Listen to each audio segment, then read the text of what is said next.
Magandang araw mga kaibigan. Bigyan natin ng reaction opinion itong post ni Professor Malo Tikia. Sabi niya, the veto message is available now. Unlike before, the GAA was posted by links to chapters. Today, it's dumped as a volume. Compare NEP, the National Expenditure Program, with the General Appropriations Act of 2026, and you will see the leader or the president vetoed what was in his NEP. Grabe! Ano ba itong nangyayari sa ating bansa? President's Budget, NEP, sinabmit sa Congress. Dineliberate sa Congress. Nung naratify yung Congress yung budget, ibinalik sa presidente. Ni-review niya kunuhay. Mamaya pinagmalaki. Ibineto 95.3 billion, something like that. Ngayon, yung bineto, yung tinanggal ng Pangulo ay galing mismo sa kanya. Anong klaseng presidente meron tayo?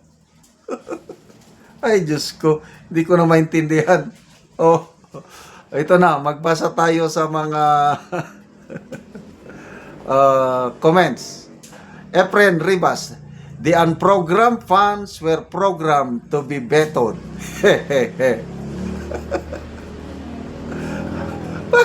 Bakit mo ibebeto yung galing sa'yo?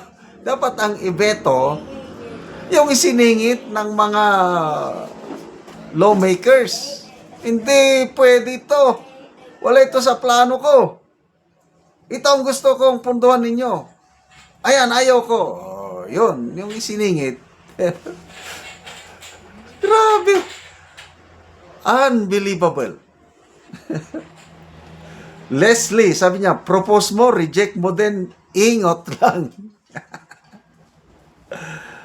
Antonio Veneranda, kawawang Pilipinas, mas kawawa ang taong bayan. John Bay, sabi niya, rejecting what you wish for is the height of hypocrisy and being pathetic.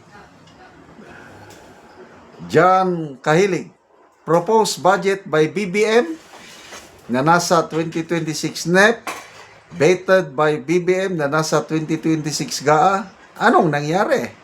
Bakit? Aristotle Teopilo, para walang kokontra doon na sa veto niya, mindset na mindset.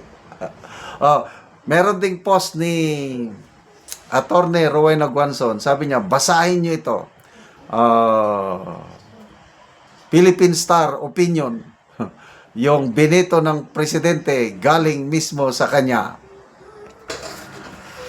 So, yun. Tawan-tawa si Attorney Bing Guanzon kasi nga kung ano yung observation ni Professor Malo Tikia, yun din yung nakita ng Philippine Star columnist na nandun nga sa NEP yung bineto ng Pangulo. Kahit si Senate Finance Committee Chair Senator Gatchalian, sa interview niya sa isang mainstream media, pinaliwanag din ni Senator Gatchalian na nasa NEP yung mga yung mga bineto ng Pangulo. Galing sa kanya mismo. Hindi ang mga senador o kongresista, hindi BICAM ang nagdagdag nun. Galing sa kanya. So, ito observation ko lang ito. Lumalabas ngayon na ang Pangulo hindi niya alam ang nangyayari sa kanyang administrasyon. Kasi yung NEP, ginawa ng DBM, lumalabas hindi niya nabasa. isinubmit lang ng DBM sa, ang DBM noon si Pangandaman pa eh. Sinubmit, tinanggap ng Kongreso, scrutinize, dinebate. Mamaya, nung na-ratify, saka na lang napag-aralan ng Pangulo itong pag-submit. Ayoko nito Ayoko nito. O sige, tanggalin natin. Ibeto, ayoko nito. Yung pala, galing sa isinubmit niya na NEP. So, anong ibig sabihin nito? Grabe ang ating Pangulo. Hindi ko na maintindihan kung nagsasalita siya, okay naman. Diba? Ang galing niyang magsalita. Kaya lang bakit itong kanyang mga ginagawang, halos hindi na ako makapaniwala na ang bineto niya ay galing mismo sa kanya. Oh. Yun din ang question ni Congressman Edgar Erese. Yung 3 taon na budget, 23, 24, 25. Mayroon siyang NEP, mayroon siyang mga flagship projects. Example, subway, yung mga PNR na railways, mga big time. Dito sana ang mga legacy projects niya na pwede niyang angkinin nga galing sa kanya, hindi yung mang-agaw siya sa Bukana Bridge. Kailan mag-submit siya ng proposal, tatanggalan ng mga kongresista ang budget. Tapos wala siyang reklamo. Wala lang, pinapabayar lang niya. Again, this year's budget, yung pundo para matapos na ang subway, yung railways, tinanggalan, ang laking tinanggal. Wala lang. Wala siyang reklamo.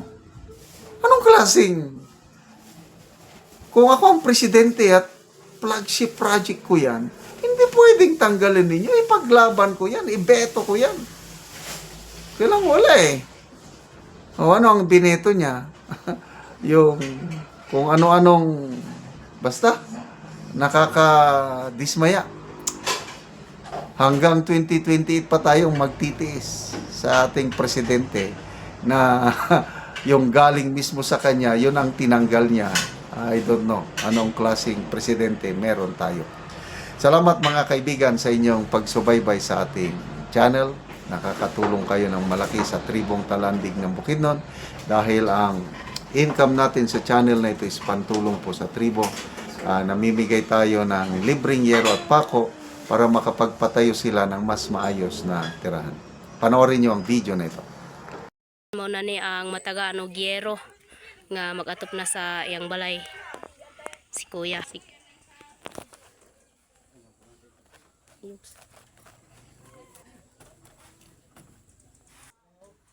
So mo ni ang itsura sa ilang balay. So ilang ilisdan o gyero kay natagaan man sila. So mag-atop sila karon si Kuya. So mga dako na gid kayo ang mga buslot sa iyang gyero.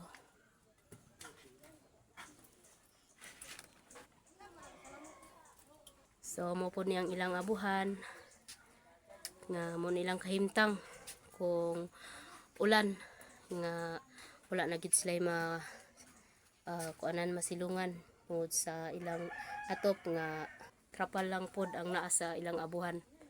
So makita gid nimo nga luoy gid kayo sila. So kay natagaan man nato sila gyero, so mag-atop si Kuya karon. Maupod ni ang ilang higdaanan sulod nila. So makita mo na mga dagko ng buslot. So karon Kuya, pila na ay ni katuig ang imong balay Kuya nga inani na? 4 years. So 4 years na daw ang ilang balay ni Kuya, usan inani ng abuhan, inaana na pud ang ilang atop sa kuan sulod. Pila ka buki mong anak Kuya? 3. So tulo ka buk ang anak ni Kuya. So si Kuya kay natagaan magyero, so mag-atop siya karon.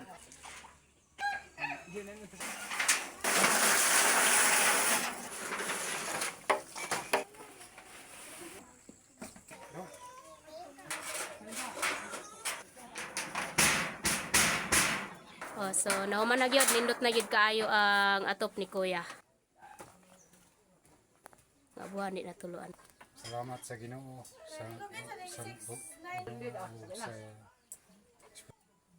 Sige Kuya, salamat pod. dako gyud akong pagpasalamat sa Ginoo. Sige. Salamat pod.